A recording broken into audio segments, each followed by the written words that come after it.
সময়ের সাথে সাথে মানুষ 5টি বিষয়ে উপলব্ধি করতে পারে। 1. বন্ধুত্ব কখনো স্থিরস্থায়ী হয় না। সময়ের সাথে সাথে জীবনের অনেক ঘনিষ্ঠ বন্ধুও দূরে সরে যায়। 2. নিজের সাথে সম্পর্কই সবচেয়ে গুরুত্বপূর্ণ সম্পর্ক। আত্মসম্মানবোধ এবং মানসিক শান্তি বিশ্বের যে কোনো সম্পর্কের চাইতে দামি। 3. মানুষ পরিশ্রম দেখে না, শুধু ফলাফল দেখে। সফল হলে প্রশংসা করে আর ব্যর্থ হলে সমালোচনা করে।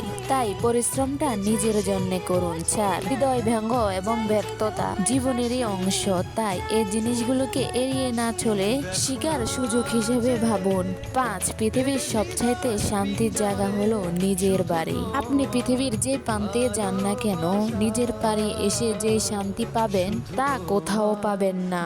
যে 5টি কথা বলেছি কেমন লেগেছে অবশ্যই কমেন্টে জানাবেন। আর আপনাদের কারোর সাথে যদি মিলে যেয়ে থাকে এই কথাগুলো অবশ্যই আমাকে জানাবেন কমেন্টের মধ্যে। সবাই ভালো থাকবেন, সুস্থ থাকবেন। আল্লাহ হাফেজ।